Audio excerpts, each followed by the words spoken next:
Hello, my friend. I'm Marvin Sapp, and you're watching Frequency Inspirational TV. You're watching Frequency Inspirational TV.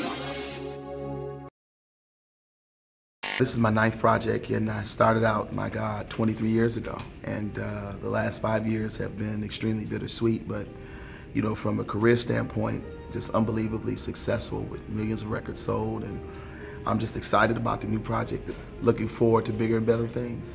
Everything is about a conviction, and if you're not real confident and for real about what you sing about, you can't be relatable. My whole goal is to make sure that I sing music that not only have I experienced and lived, but that will impact and empower the people that I sing to. If I'm not doing that, I'm not fulfilling my purpose. It's all about who you are. Your music should be like your identity, and that's what we try to do. My testimony is because of the simple fact that 18 months ago I buried my wife, 43 years old. She died of complications due to colon cancer, stage 4. We grew up together, was my elementary school friend and junior high school friend, and also my high school friend, and afterwards became my sweetheart, and then I married her and was with her for 20 years. I was trying to figure out a way in which I can share my heart, because losing somebody that is the most important in the world to you outside of Jesus is very difficult.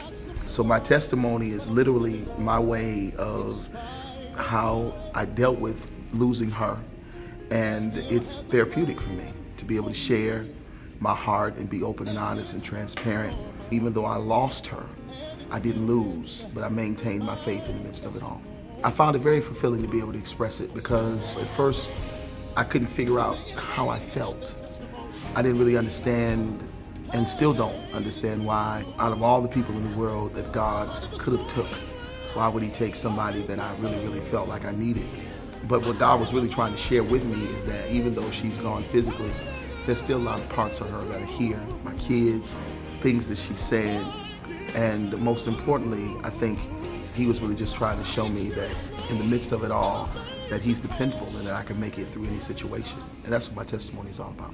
It is the cornerstone. And I think, matter of fact, I know there's so many other individuals that may have not gone through the type of traumatic occurrence that I've gone through, but all of us have had some stuff that we've had to encounter and endure.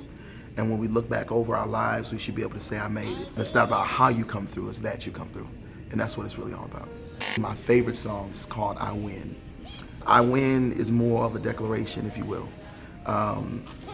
The Bible talks about how the race isn't given to the swift nor the battle to the strong, but it's given to the one that endures to the end. So winning is more about completing the job or completing the process, and not how quick you make it through the process or how fast. I understand that if I just maintain my faith and stay connected, even through the bumps in the road, as long as I cross the finish line, I'm a winner.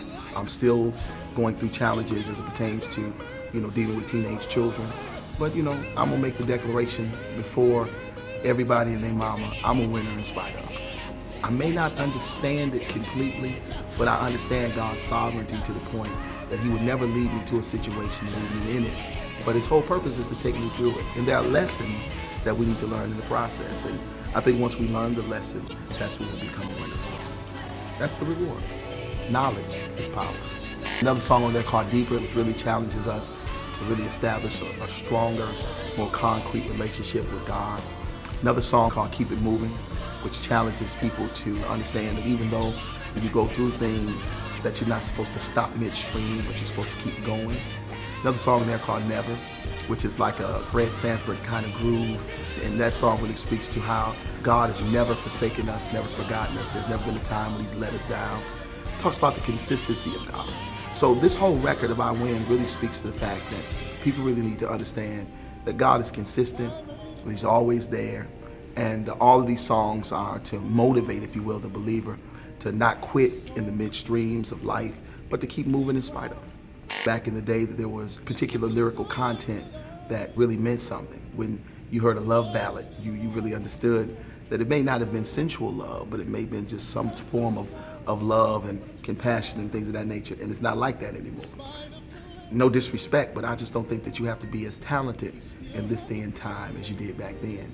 It comes upon us to make sure that we try to give out lyrical content that counteracts, if you will, what they hear on a day-to-day basis.